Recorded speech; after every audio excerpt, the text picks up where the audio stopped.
Well, we're back then for second half independent off-tube studio commentary from the game at the Gtech, where Newcastle lead away to Brentford by a goal to nil. A lovely bit of individual skill from Harvey Barnes, giving Newcastle the lead. That's pretty much the only decent attack that Newcastle had in the first 45 minutes. They had a couple of other balls into the box, but no other shots on target for Kwame Kelleher to really worry about. At the other end, Brentford had a fair amount of work around the Newcastle penalty area, but not actually too many dangerous efforts on goal for Nick Pope to worry about. So we'll see how the second half progresses. Don't seem to be any changes for either side. So Brentford, a goal down here. It's myself, Paul Szczerbakowicz, and John Hogan. John, Brentford had enough possession to cause Newcastle problems, but they didn't really create too many. No, and I think the thing is, you've really got to dog it out against Newcastle. They're fighting like their lives depend on it. I said they're a good cup team. They're playing it like it's a cup tie, aren't they? But those guys at the back, I think Tio's done really well. You know, Botman less so. If Burns a weak link, nobody's told him, because he's playing like a champ again, you know, winning lots of ball. So that's it there for Brentford. Just as you say that, though, but Newcastle have been caught in possession, and here's a chance now over on the right-hand side. A shot coming in from Yarmolyuk is charged down. A second effort headed clear here by Dan Burn. It was Newcastle caught in possession at the edge of their own box before Henderson gives a free kick away, and that's a chance for Newcastle just to catch their breath. That's weird, because we mentioned Dan Burn, and I'm thinking, well, why is he in the middle there? And as soon as then Brentford break on that right-hand side, they create an opportunity. There's nobody there because Burn's gone missing, you know. So Brentford need to attack down that right-hand side, and there they did. And Pope there shins the ball away. It's a good save because he's made his save, but he just looks a little bit iffy today, I think. It's just a question of whether Brentford can find a way to actually test the Newcastle keeper. As I said, no changes at half-time. There was one enforced change for Newcastle before the break. For Brentford, it's Kwame Kelleher in goal with the back four of Michael Coyote, Nathan Collins, Sepp Vandenberg and Aaron Hickey. The two holder midfielders are Yeho Yarmolyuk and Jordan Henderson. The three ahead of them are Dango Otara, Mikkel Damsgaard and Kevin Schade, with Igor Thiago as the front man. For Newcastle, it is Nick Pope in goal with a back four of Kieran Trippier, Malik Tio, Sven Botman and Dan Burn. The three in midfield are Bruno Guimaraes, Sandro Tonali and Jacob Ramsey, who came on for the injured Joelinton during the first half. And the three up front, Jacob Murphy, goal scorer Harvey Barnes and Nick Voltemade in the number 9 role, as the ball is now played down the left-hand side here for Brentford. Easily cleared, though, by Tio. He's actually curled out and gone out for a throw to Brentford. Still a long way away from the penalty area. Hickey now with the ball on the left-hand side. Just to remind you, this is one of 4 games in the Premier League, all of them available on our service. At Villa Park, Villa lead against Bournemouth by 2-0. It's goalless between Palace and Brighton, and it's 1-1 between Nottingham Forest and Leeds United. Still to come at 4:30. It's Manchester City against Liverpool. But it's Brentford in possession now, gone back into their own half. A long ball here from Nathan Collins out towards the right-hand side, taken down here by Dango Otara, who tries to get away from Burn. Burn was holding on to him, and that may be a booking here for the big man. And now he's really got to be careful. Well, yeah, I keep mentioning it, but they need to get after him and put him under pressure. There needed to be more ball to Ouattara, and he needs to isolate himself on the big guy. There, you know, Dan Burn just beaten, a little bit of wriggling by Ouattara's going to run round him. He can't afford that, and he drags him down. But you can only do that once, you know. So he, like I said, he's under massive pressure now. Big pressure for Dan Burn, 4th yellow card of the season. And a free kick to Brentford in a decent position. 2 right-footers are standing over it, Jordan Henderson and Mikkel Damsgaard. See which one of these will eventually end up playing this ball into the box. Looks like it is going to be Damsgaard. Lifts that. It's not a good ball, though. It's easily headed away by Tonali. He's not having his best game today, Mikkel Damsgaard. It's mopped up here, though, by Coyote. Goes back to Henderson on the right-hand side. And here is Damsgaard again. 2 Newcastle players blocking him. Plays it back to Henderson. Now it's on the halfway line with Yarmolyuk. Heavy touch, but he just about gets it away. Chested down here by Collins at the edge of the area. Now it's with Kevin Schade, who was brought down. No foul. Second chance here for Brentford. Schade gets back up onto his feet. Gets the ball from Yarmolyuk. Charges all the way to the line and then forces the ball off Malik Tio and out for a corner kick. Open your eyes is the words there from Kevin Schade. He felt he was fouled at the edge of the box. I felt he was fouled at the edge of the box as well. So open your eyes, referee. Stuart Atwell there, I don't know what he's waiting for. Schade is furious, and he should be, because it had been a free kick in a great position. He was very positive there, Schade. It had a quiet game, but it's a corner. Corner kick to Brentford, and it's going to be an in-swinger from Damsgaard. Whips it into that 6-yard box. It's headed across goal, and it's a Brentford head. More specifically, Sepp Vandenberg that nods it out. But it's the right kind of corner. We've seen that Pope isn't the most confident on crosses today. But that one from Vandenberg, he was just heading away from goal. Honestly, just watching Pope there, you know, when they go out for it and come back in, it means he's nowhere. And then he flings his arms up in the air, and you just think, any kind of touch and he's beaten there. He's having a poor game, but he needs to get tested, and perhaps the B's not testing him enough. He has made one save this half, though, in fairness to him, but he needs to be put under pressure. He does. There's a free kick there. Well, I thought it was a free kick there to Newcastle. There's a shoulder to shoulder, which is more like a barge there, really, from Yarmolenko. The referee says play on, and the long ball now played. Here is Igor Thiago breaks into the penalty area, and he's given a free kick away for a bundle into Sven Botman. I suppose Igor could turn around and say, well, what about my teammate Sharda? That wasn't that different to what happened to him a few moments earlier. Igor Thiago heads the ball on. Yeah, I mean, Botman, again, defenders have learned over the past few years that they need to learn how to fall over just the way that forward players have always been doing it, to try and get free kicks and penalties, and now defenders are doing it. Yeah, the battle for him was to get goal side, and he did, and as soon as he does that, he puts the brakes on and he takes the hit in behind and goes down. Time honoured, really. I guess you'd call it good play, but anyway, here come Newcastle. They do, dispossessing Brentford inside Newcastle territory, and here is Jacob Ramsey. Great run through the middle here, just runs straight in towards Michael Coyote, though, with two other Brentford players chasing him. But it was Coyote that made the telling touch. It's now played back towards Kelleher. Goes square to Collins. Long clearance here from Collins over the halfway line, aimed at Igor Thiago. He gets into a little bit of a scuffle there, I would say, with Botman. Wants a free kick. Referee's not interested. Newcastle now back in possession here with Sandro Tonali. Forward to Voltemada, one touch back towards Bruno Guimaraes, and he tries to thread the ball. He does thread the ball through towards Barnes. It's a great ball as well. Barnes breaking into the box, plays that squall. There was nobody inside the penalty area where Barnes had played it. A couple of Newcastle players had got further forward, but nobody was in that area where Barnes had laid it back. But they get the ball back here in midfield here with Sandro Tonali. His pass towards the penalty area, cut out here though by Aaron Hickey, who then plays it back towards Kelleher. Well, he must have forgot that they're not wearing stripes today, because his ball was a perfect one for Kevin Sharda, but unfortunately he's not on his team. Well, I thought Sharda handed off at Tonali there. Tonali's down on the ground holding his face. The referee had a perfect view of it, not interested. Brentford didn't use that advantage particularly well, because two passes later they've been dispossessed, and it's now with Jacob Ramsey here on the left-hand side.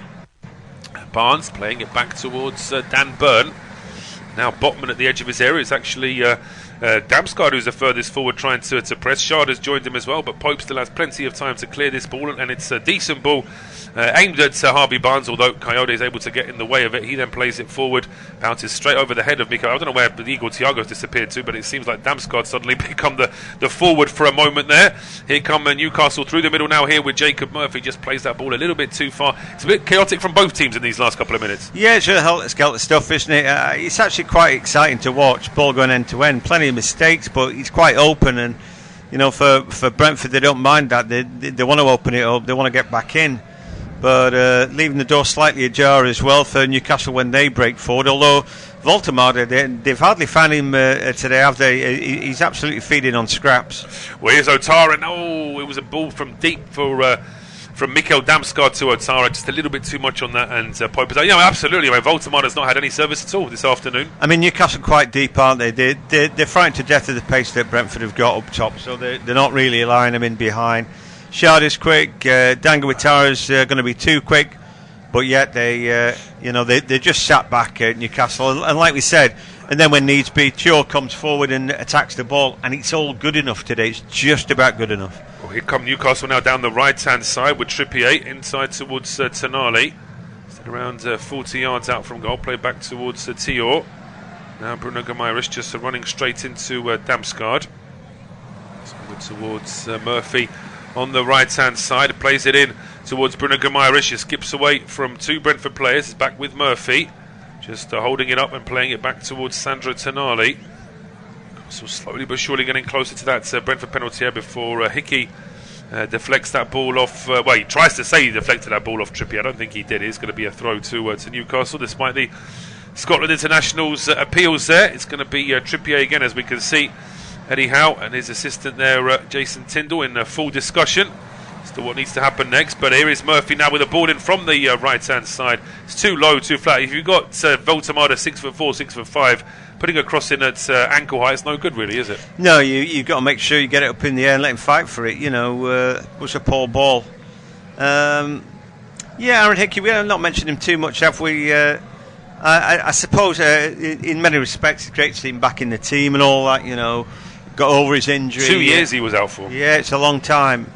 But my other thought, though, is he actually any better now than Keane Lewis Potter, who did a great job just stepping in for him? I'm not sure he is, you know. Yeah, I'm not sure he's quite found that level yet, but here comes Otara now with a great run down the right-hand side into Igor Thiago. The ball is just a yard or two far in front of Igor Thiago, so Thiago can make the clearance, and it's a throw on to Brentford, but Otara now causing some problems. Yeah, because what does Burn do now? He's just got to watch him run past. He thinks about flicking a leg out there, and if he catches him, then could be a penalty, could be him sent off.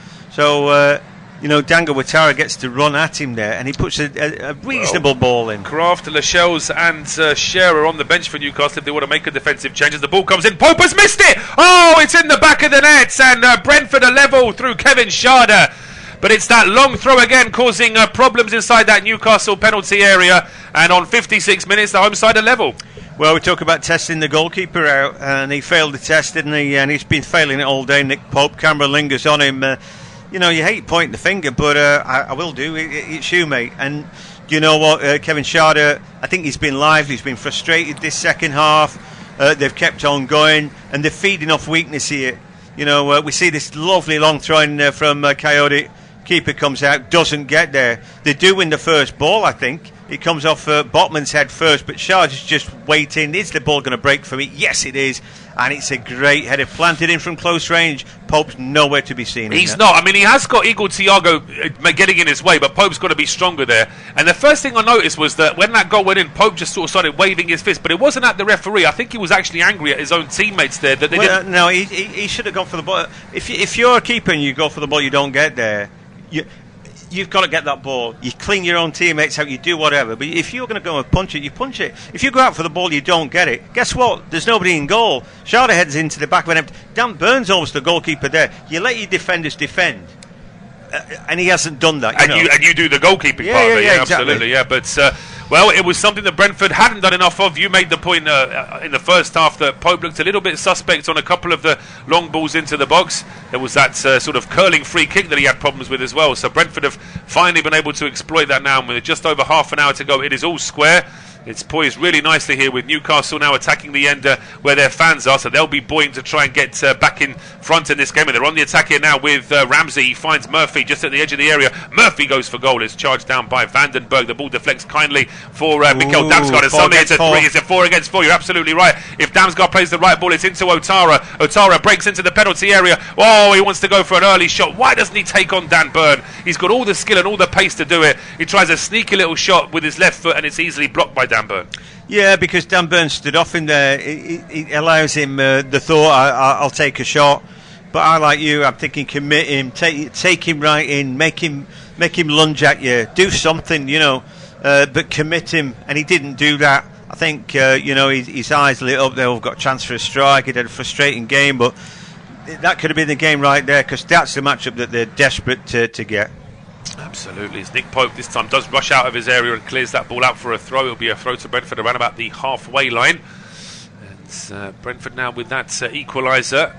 They're going to be thinking about an attacking change. I won't read the whole benches out again, but certainly as far as Brentford's attacking options, it's Carvalho, it's Lewis Potter, it's Reece Nelson, Jensen potentially to come on as a replacement for Damsgaard, which is what they've been doing quite a bit this season. Newcastle, from their point of view in terms of attacking changes, they've got Willock, they've got Elanga, Miley, not really an attacking change, but actually, you look at that bench for Newcastle, it's not sort of dripping with attacking options, really, is it? No, it's not really. Difficult. When they reckon Visser's just about fit, but that's true. But Visser's out, but he's not match fit. Gordon's missing, and of course Asula's missing as well. So they're 3 options off the bench. And of course, if Gordon was fully fit, he'd probably be playing ahead of Harvey Barnes as well. So there's certainly 3 big misses for Newcastle in terms of attacking options. The ball down the left-hand side for Newcastle is cut out by Coyote, but it doesn't stay in play. So I sort of think that you're not necessarily bringing anybody better on. So maybe you don't. You could argue about Elanga. He's certainly not hit the ground running. I wouldn't make too many changes necessarily. And the same for Brentford, really. I think it'd be a shame to take Ouattara off now. Shada's just scored. I don't think Thiago's having a bad game necessarily. Maybe Damsgaard would be the one for Carvalho or something like that. I was thinking that basically Damsgaard for Carvalho, or maybe Nelson if they want to trust Nelson in that number 10 role. Just to tell you, there's a penalty at Selhurst Park between Crystal Palace and Brighton, but it is the Seagulls, it is the visitors in that game that have got the penalty, so we'll confirm in a moment whether that's been scored or not. But back at the Gtech, we've just ticked over the 60-minute mark here. It's 1-1 between Brentford and Newcastle United. Pressing here from, that's a strong challenge from Van der Berg, but he wins the ball, says the referee. We play on. Igor Thiago now at the edge of the area finds Damsgaard. He then goes to Ouattara. Ouattara puts it onto his left foot. Oh, he was been tripped there, surely. Referee! The referee's thinking about it. And he is. What's he doing? What's he doing? He's got a card. He's got a card. It's going to be a yellow card for. And a red. It's going to be yellow and a red. No, it's not. It's a yellow for Dango Ouattara for diving, John. Oh, wow. Well, we need to take another look at that, don't we? Because it's one or the other. It's either a penalty and a sending off, or he's playing the old soldier. But let's take a look at it. Dango Ouattara in the box with the ball. Gets a little cut there. He gets caught. He gets caught. That yellow card should be chalked off, and there should be a penalty there. I mean, as I say, whether or not the boys at Stockley Park are going to get permission from Howard Webb to correct that, because is it clear and obvious enough? Listen, as soon as he's caught, he makes this, the bent back and the shot like a soldier kind of thing. But he gets caught there, and so he wants to make it look obvious. He is caught, and I think VAR are going to reverse this, because we've got the purple VAR screen up on our TV pictures now, by the way. So Byrne dabs a leg out and he's desperate. Yeah, I take your point as well that Dango Ouattara makes the absolute most of it, but there is contact there. Because if you're a footballer, you're told, right, make it clear to the referee that you've been caught, and so he's doing just that. There'd have to be absolute brass neck then, and VAR is going to take the referee and have him a look at that. Anyway, Dango Ouattara can't believe disgrace. The referee's not going to give a penalty there. They are not going to give a penalty. Well, that sets a very, very, very bad precedent, in my opinion, because now you're going to have situations where players are caught in the box, but the referee goes, oh, well, it's not enough. If Dango Ouattara is tripped by Dan Byrne, there is absolutely no doubt about that. Stuart Atwell has got it wrong, and his mates in the VAR have bottled it, because he's made a big decision on the pitch, and as we know from what Mike Dean said a few months ago, they're scared to tell the referee on the pitch that he's made a big mistake, so they're going to leave it as it is, even though it's a clear and obvious error, and that's one that when Howard Webb gets his next script with Michael Owen, he's going to have to go through that one, isn't he? Well, I think it's disgusting. Right, so if this is happening at Old Trafford, do you think it happens to Manchester United? Yeah, absolutely. Dan Byrne, you take a big breath. He actually looked at Ouattara then and went like that, because he knows he's got away with one there. Yeah, he knows, and it's too late. And then there's a card, presumably to Keith Andrews. It's somebody off the Brentford bench, because it's Kevin O'Connor, who's actually been at Brentford since 1998. He's usually a very quiet man on that bench. He was a Brentford player for many, many years, a one-club man, and so he's been an assistant coach, and he's been through pretty much every role at Brentford other than assistant manager and manager. But that is a shocking decision from Stuart Atwell, and even more shocking from VAR. It just proves that that's why I don't like it when referees make sort of a demonstration about no, it's not a penalty, because then as soon as he does that, the referee, the VAR officials are scared to embarrass him and say, mate, I'm sorry, but he's clearly been tripped, you should look at that, and also cross out that yellow card for Dango Ouattara and give Byrne a second yellow. But they're scared to do that, because that then completely reverses what the referees did on the pitch. Right, what I would say here is that I think it's a difficult decision. He has to be certain about what he's seen. And what he thinks he saw there is Dango Ouattara overdoing it and diving, but he can't be certain about that. So how can he give him a yellow card? Because clearly he got caught. That's got to be rescinded for a start. Second thing is that VAR is what their mindset would be is did he make that clear and obvious an error? Well, it's not clear and obvious, because from different angles, it looks like it maybe Dan Byrne got his leg away from him, but from one particular angle, we know that he made contact. So and then they showed the angles where it doesn't look like he's even getting touched. Ridiculous. It is. It's a bad decision. Brentford are on the attack again, and now with the ball droppings, Igor Thiago volleys that one from the edge of the area, and the referee was thinking about giving Newcastle a goal kick, but he decides it should actually be a corner, and it's going to be a chance here now from the right-hand side. But Brentford have got to try and use this as a bit of sporting anger to try and turn this around. It was the wrong decision, but at the same time, we need to move on from it, because, of course, it's not as if it's the first or the last wrong decision we're going to see in the Premier League this season. And it's a decent strike there from Thiago, but also one that Pope should save with it going down the middle. Yeah, it's right. He just tips it over, which is the right thing. He's not going to hold on to anything today. Like we said, I think it's difficult for the goalkeepers, this greasy ball. I feel that Brentford here, their battery's going to be charged by indignation of what's just gone on. It's a short corner, then whipped in here by Otara, but that's too high, and it's too close to Nick Pope, who makes a comfortable save. So Brentford have got to keep their heads up. They'll be frustrated by that decision, but at the same time, they need to remember there's still over 25 minutes plus injury time to play in this game.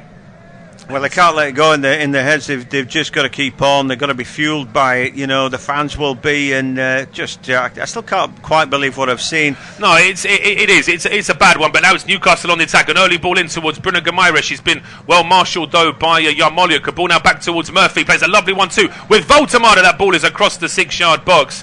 And if anything, because Voltemada was playing that 1-2, he didn't have enough time to get to the edge of the 6-yard box, and it's Coyote who clears it for a throw to Newcastle. Yeah, when he's been called upon, some lovely little touches, and then the ball to far post from Murphy. It wasn't good enough, you know. He played the ball. He had to keep his foot on the ball because there was nothing open at the time. He just rolled it across the face, and you go, ooh, but there's nobody there. Throw comes in. Oh, it drops to Voltemada after it was flicked on. I think it was Teal that flicked it on initially, but then Brentford are able to play it away, and it's Szczerbakowicz now who's lost the ball after a decent challenge there from Jacob Murphy. Botman is still up after the throw. He just holds on to the ball, plays it back to Teal. Newcastle still have plenty of bodies forward after that throw-on was cleared, but it wasn't cleared too far away, so still half a chance for them to try and use this now as Tonali back towards Trippier on the right-hand side. He goes back to Teal and then Botman, who've now gone back into their more natural positions here on the halfway line, with Newcastle trying to get some possession inside the Brentford half. Trippier down the right-hand side now to Murphy. His ball is a good ball as well to Harvey Barnes, who would have scored one of the goals of the season had that gone in, but it's just over the bar. It was a very good effort, though. Yeah, it's great chest control, and then he's able to hit it on the volley without smashing it too far over the top. But typically with this light ball, you know, that's the way it goes. You got underneath it. Same shot, probably 5-6 yards further out, and he's got a decent chance of dipping on target. We're getting word of a penalty at Villa Park between Bournemouth and Aston Villa. Wouldn't surprise me if it was for less than what we saw in the game here. But Malik Teal's given a free kick away for a foul on Kevin Sharda, and Damsgaard wanted to take it immediately, but Sandro Tonali is just pretending he doesn't understand the rules of football to try and delay the moment when. He tried to delay the moment when the actual free kick is taken. So, still 2-0 to Villa against Bournemouth. No confirmation whether that penalty's been scored or not. Still, it's 1-1 here between Brentford and Newcastle. Still goalless between Palace and Brighton. That penalty was chalked off in that game, so it'll be interesting to see the highlights afterwards to see exactly what the referees did or didn't do in that one. And it's Brentford in possession here with Henderson now on the halfway line. Leaves it for Vandenberg. Henderson then trying a long ball over the top, looking for Sharda. Oh, and Tiap's headed up in the air, but it just allows Nick Pope to make a save. But as he does so, he flies straight into Kevin Sharda, who then he lands awkwardly. So it's going to be a problem here now for Nick Pope. He might have to be checked over. Bournemouth, by the way, have missed their penalty in the game against Villa, and in that same moment that we get confirmation of that, we also get confirmation of a third goal at the City Ground where Nottingham Forest lead against Leeds. Yeah, the boys are saying that Leeds were really poor in the first half. Don't really know what they're doing away from home, but Forest weren't much better, but they've taken the lead with Gibbs White, who he was on his way, wasn't he, to Tottenham, and then he wasn't, but in this game, one apiece, and well, I tell you what, it's sort of been high drama, hasn't it, really? Not quite Shakespearean.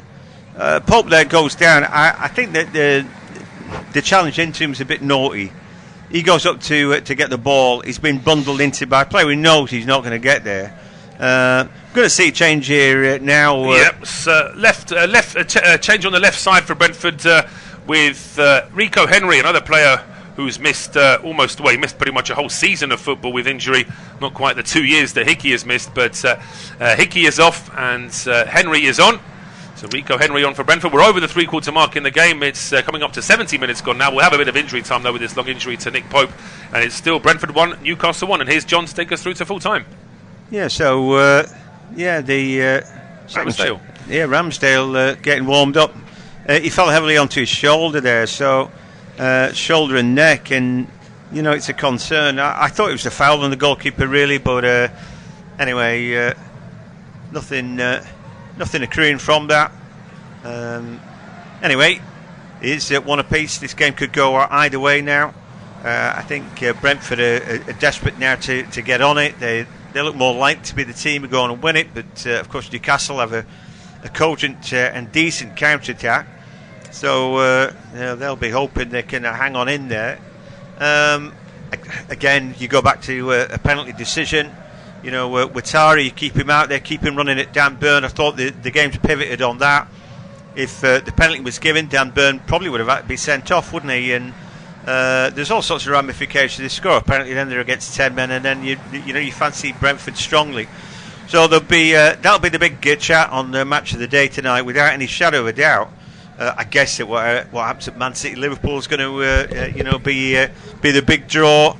But I really feel for Brentford, because you just get a sense that one of those big dogs, with everybody howling and all that, get that decision, don't they?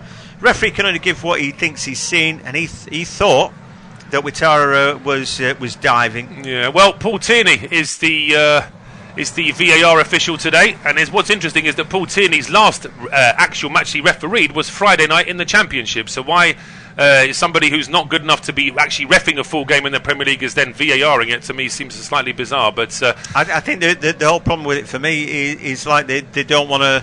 It's like the reputation of the referee. I don't care about Stuart Atwell's reputation. I just want them to get it right, and so that should be it. That should be the lone concern for me. Was that decision right in the end? No, it wasn't. Dango Watara got caught by Dan Burn, and it wasn't by much. Then Watara wants to make it look obvious. Look, I've just been kicked in the box. You're not allowed to do that, are you? So, he makes it look obvious, and is that his crime then?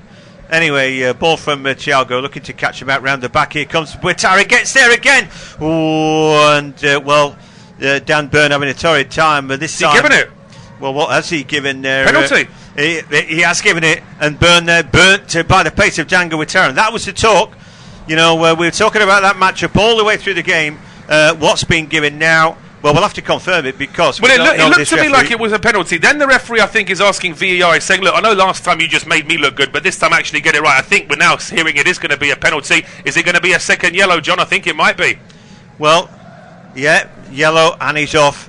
That maybe should have happened a few minutes ago. Well, maybe the football gods are just moving things on their Sabutio table somewhere. Well, it's funny that, isn't it? That's karma for you. But that was the game, and we mentioned that in a sort of build-up about 2 minutes into the game, what I thought the game would be. But let's take a look at it. He gets there. Dan Burn hangs a leg out. I wouldn't give a penalty for that. I mean, in fairness, it's probably half the penalty that Brentford weren't given earlier. There's also an argument that actually the first contact is when Watara is actually at the edge of the box rather than in it. So does he really make any contact? Yeah, I mean they've now sent off Dan Burn and given a penalty. It may well be that he's going to be walking back on the field in a minute once VAR. Let's check this. I tell you what, it's an absolute joke. This it is, and all of this has been started because they got the first decision wrong. It's just so frustrating when for years we've said referees need help, they get the help, and then they choose not to use it because they still want to make the main ref on the field look like he's getting it right. That's why I've been making the point for months that referees need to stop this kind of demonstrative, no penalty, get up, stop diving, because then it puts pressure on their boys at Stockley Park to, I'll tell you what, he looks so, particularly when it's Michael Oliver, because Michael Oliver is the head boy, isn't he, Howard Webb's favourite, so when he does anything, the Stockley Park guys are really afraid to try and undermine him. Yeah, but he's got to go and take a look, because Dan Burn didn't make any contact with the man, did he? I mean, again, he's playing a guessing game, this lad, and I think this time he might have been asked to. No, he hasn't. No, he's not. He's not going to look at it. I mean, he should have looked at the first one and given a penalty and sent off Burn. Now, potentially, if he looks at the replay of this, he may change his mind and say it's not a penalty, but Do you know what? Two wrongs don't make No, a they right, don't. Paul. And the other thing I don't understand, I mean, this is something I've been saying since the first season of VAR. Why do referees spend 3 or 4 minutes in the middle of the park telling everyone, look, it's all right, we're checking it. Just run and watch the replay and have that conversation with the officials when they're watching the replay as well. Because Stuart Atwell stood in the middle of 10 or 20 footballers even, telling them all to calm down, isn't achieving anything. He could actually be watching the monitor right now with his colleagues, and they could make a decision that would be a lot more educated. I agree with that. And what I think should happen is he'll say, what they should be saying is not, I've got a half-baked idea whether it was or not, but say, right, make his mark. Penalties. There's a penalty decision, and then go to the monitor, talk to them, and discuss what it is that they think they've just seen. Well, I tell you what, though, John. The interesting thing for me here is that whilst we're waiting to see whether is this a penalty, is this not a penalty, what they're going to do here. Now it looks like Newcastle are thinking of changing their goalkeeper before the penalty is even taken. Yeah, it's all happening here, isn't it? Well done, Nick Pope. But maybe your time's up. Anyway, it looks like they're making 3 changes. Is it going to be quadruple? 4? Wow. Well, so it's Joe Willock, Anthony Elanga, Lewis Hall. Obviously, Hall has to replace. So first of all, the goalkeeping change confirmation. Nick Pope is off, and Aaron Ramsdale is on to replace him. So we'll see. I mean, this is genius stuff from Newcastle. I hope that the Brentford penalty taker's not got the ball with him at the minute and he's thinking. They've got to take the ball away from the penalty taker and just... You don't want to be in that bubble for that long, and he's going to be in it for about 5 minutes the way things are going. Anyway, Nick Pope replaced by Ramsdale. That's the first thing.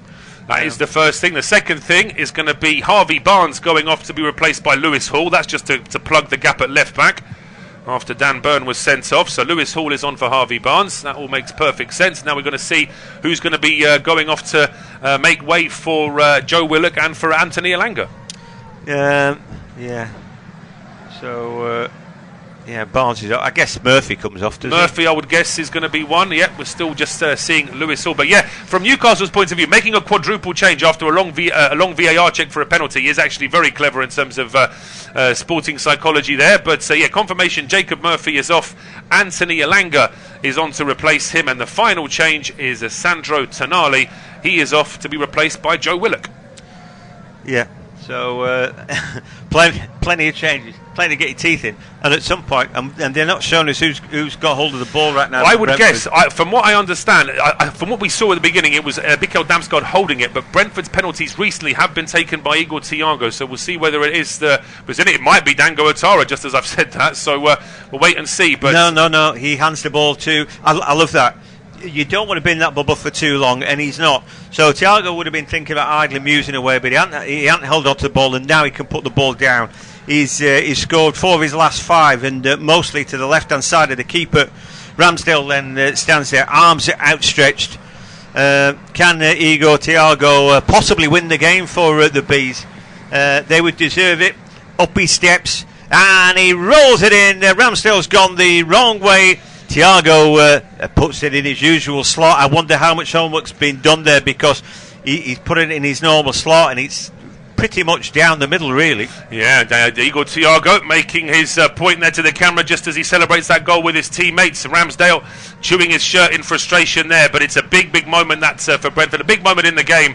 And so it's a confident penalty from Igor Thiago. You can actually see that Ramsdale just starting to move, and then if anything, actually, if Ramsdale had saved it, I think it might have been retaken, because he's about 3 yards off his line by the time that ball is. I tell you what, it's a really good step that, because he's running in that fast. He's not signalled that he's going to do a stutter step. Those guys usually are a bit more ponderous running in. He runs in hard, then stops, and then it's like, go on, off you go, off you pop, and I'll put the ball the other way. It's a really confident penalty for Igor Thiago. His 7th Premier League goal of the season. It might be a winning goal as well. And I think, okay, it suits karma that they've scored from the penalty. Dan Burn is off. But the manner of it all is a ludicrous farce. Is, but it just shows you how important it is to get the first one right. If they get the first penalty decision right, we don't have these nonsense shenanigans with a penalty that probably isn't. Stuart Atwell, maybe he doesn't know, but his VAR team, his VAR colleagues know that first one should have been a penalty, so they probably aren't making as much noise as they'd like to about the second one. And it's just a vicious cycle, or snowball effect, whatever you want to call it. But it creates a problem for the referees. And on this occasion, within 10 minutes of the first mistake, they make a second one, and it just all sort of levels out from Brentford's point of view. But Newcastle, as you said quite rightly when we were having that debate for the second penalty, 2 wrongs don't make a right. That second one, it's borderline whether he makes enough contact. It's even borderline whether he's even inside the box when he makes the first contact. Yeah, absolutely. It's going to take a lot of unpicking on Match of the Day tonight. And then that ref watch tomorrow on Sky. They're going to need a half an hour just for this game, aren't they? I know. Here come Newcastle trying to get back into it. Williker, ball out to left-hand side for Lewis Hall. Fires a ball in. Voltemada gets it caught in his feet. Can't do much with that. Terrible ball to him, really. And then they've got some defending to do. And Thiago getting hauled back. Thiago getting hauled back by Thiago there, but they don't give a foul. They might have done. But Newcastle still have the ball. Down to 10 men then as Botman takes the ball up out to right hand side for Trippier. Ball back and he's in it. Little half turn, but they're running into trouble. Shada's done well to win the ball. Yarmolyuk played quite well today. Ball down the middle, looking to kill it off now with the Bees. They've got a man extra. And listen, they were doing well enough for 11 against 11.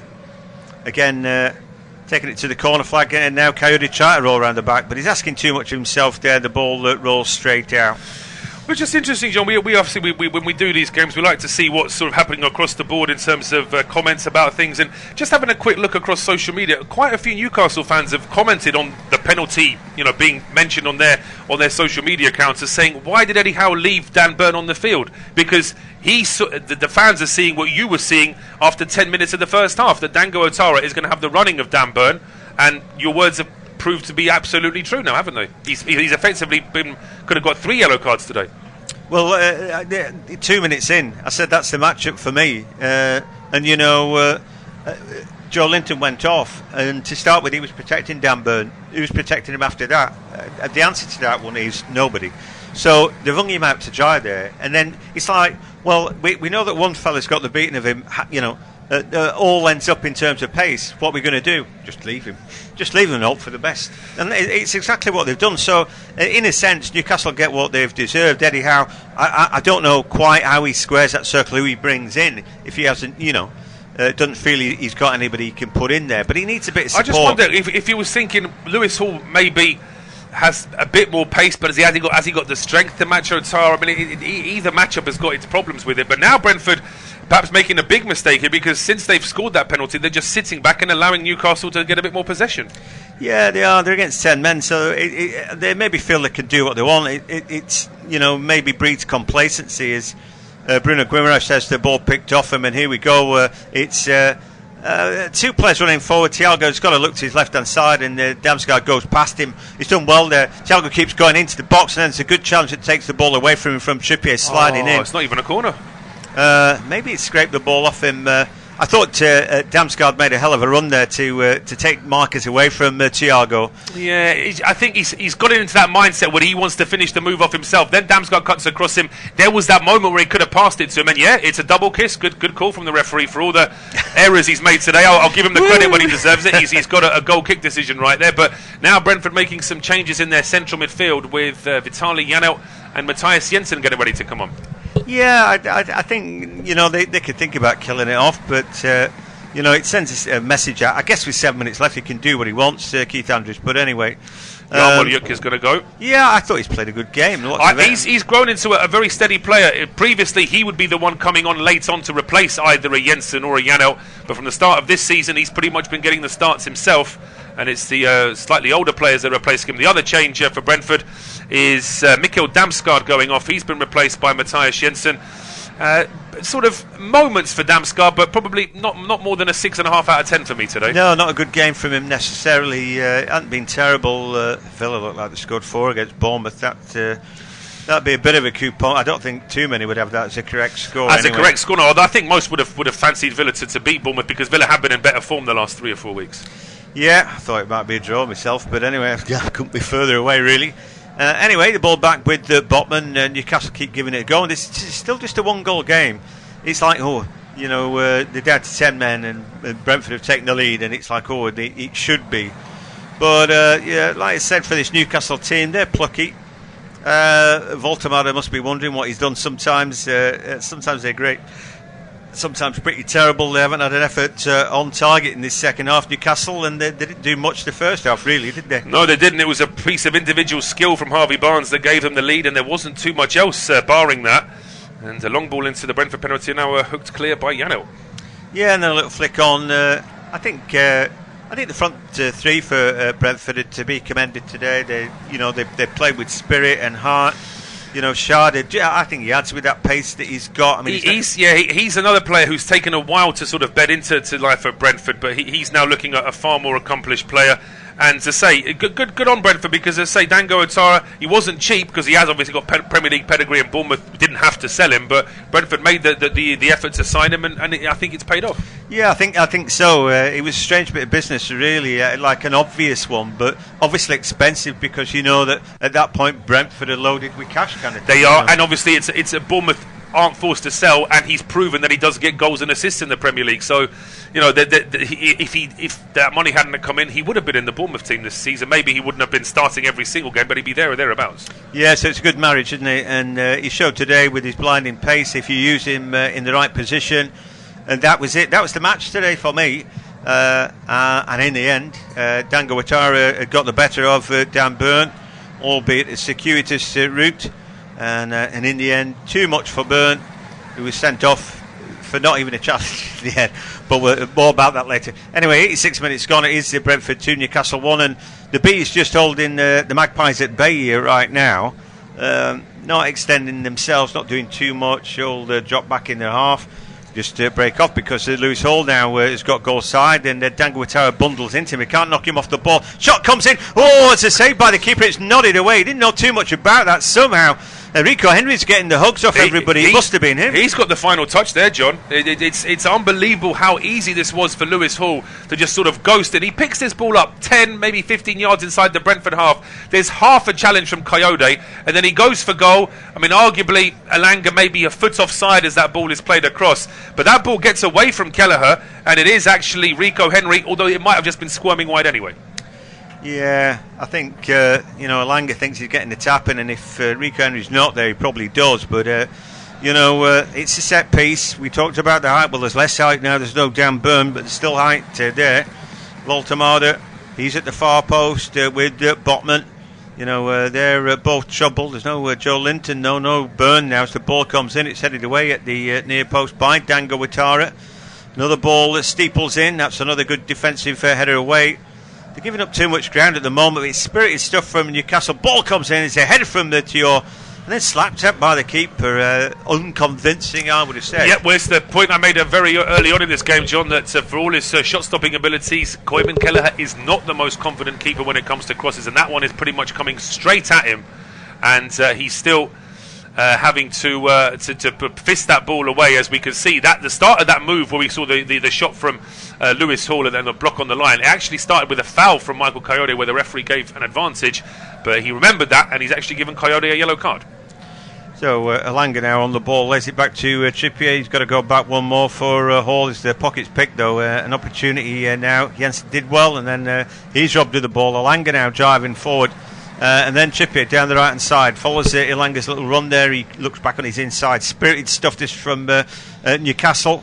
Go back to Trippier, puts a good looking ball into the box. A great header away by Vandenberg. Ball breaks back for Newcastle. They're giving it a right good go, aren't they? They're not sulking about being the man down. They're not, but they've also been encouraged by the fact that Brentford have just sat back at the edge of their own penalty area and said, well, go on then, have the next few minutes plus all of injury time to just try and get an equaliser. It just seems like a strange approach from me. Yeah, so again, 10-man Newcastle knocking on the door. They had all the ball. The Bees sat back, defending it, happy with their day's work. But is it really done and dusted at 2-1? They'll be hoping so. But Bruno's on the ball now. Another good-looking ball to the far post. Keeper comes out. Good hands this time, Kelleher. And, in the ground. Huge intake of breath there as Keith Andrews looking to bring another sub on now. Reece Nelson, the Arsenal loanee. So we'll wait and see whether or not I mean, that may be for Sharda, it may be for Otara, but here comes Dango Otara now. Brentford on the attack. Yeah, puts a ball across the face. It's a tired ball, I think. That I'd be thinking about taking Otara off, but just the way he got bounced in doing his last defensive duty, Lewis Hall bounced him, and he's on a yellow as well.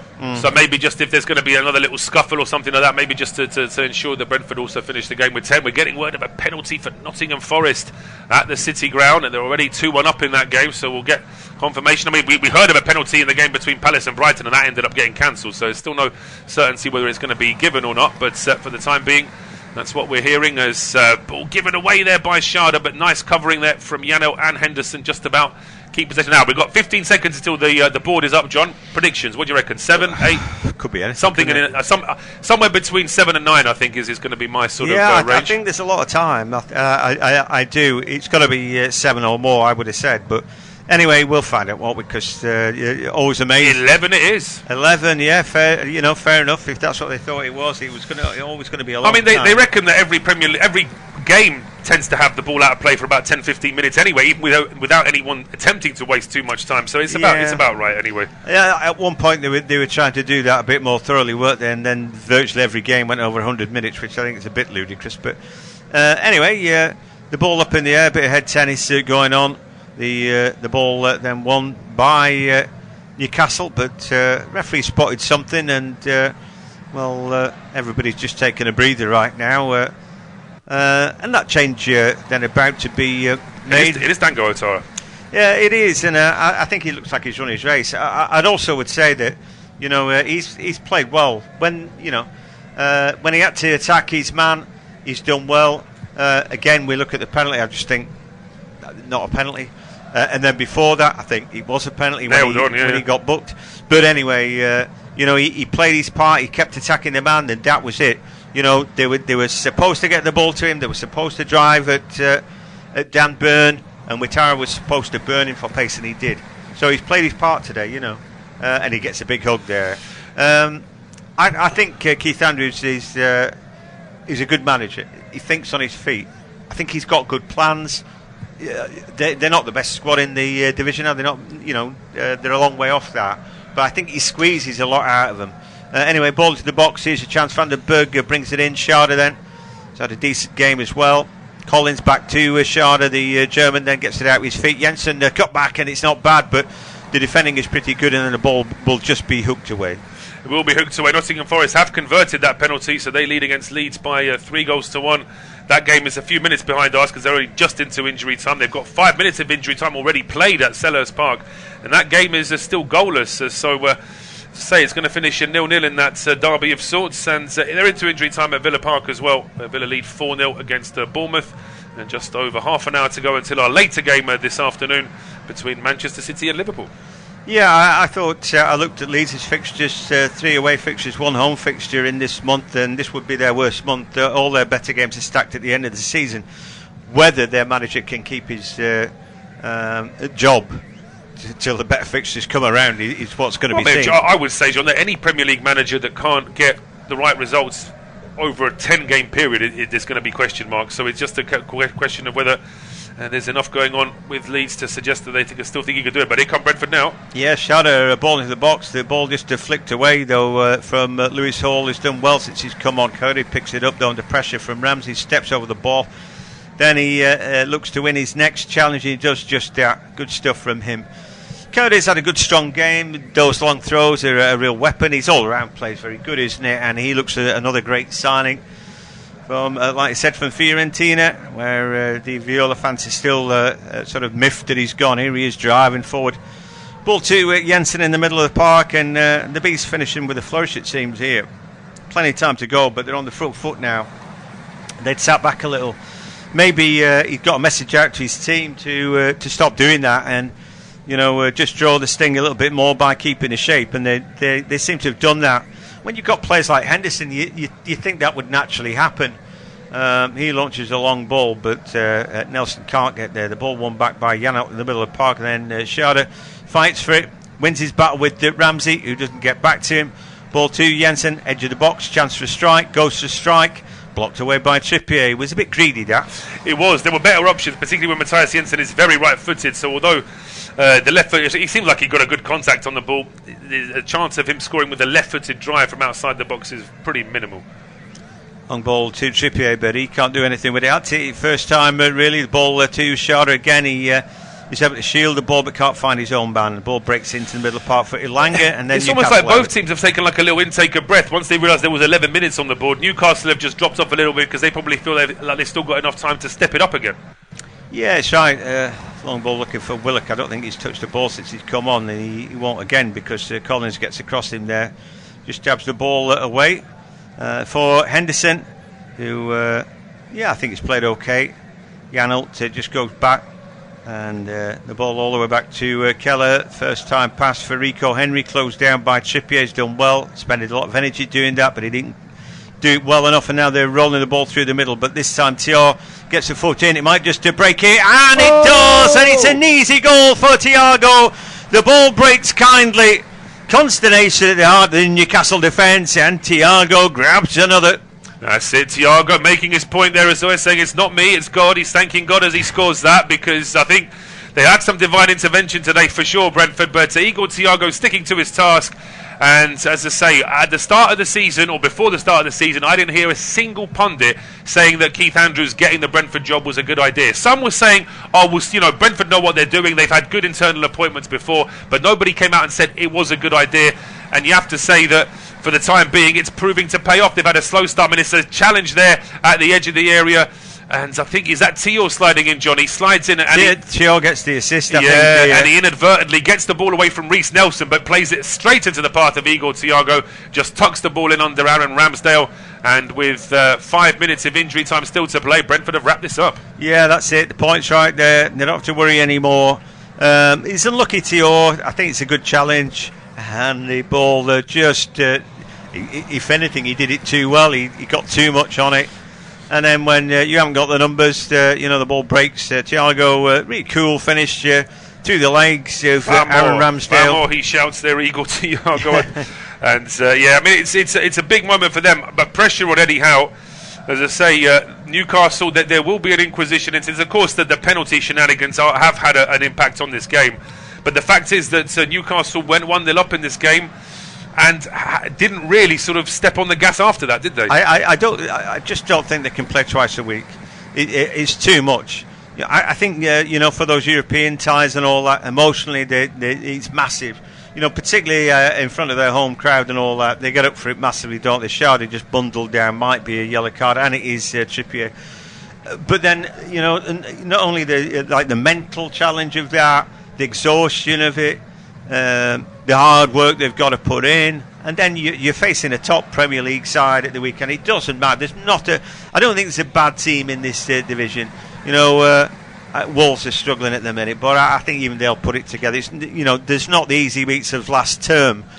No, as I say, it looks like Wolves are going to get their man. Rob Edwards, it looks like he is going to join Wolves. There's still no confirmation of that, but the fact that he was taken away from the Middlesbrough game yesterday, didn't do the press conference on Friday, he won't be taking training this week, tells me that they're sort of gearing up for the fact that he's going to leave.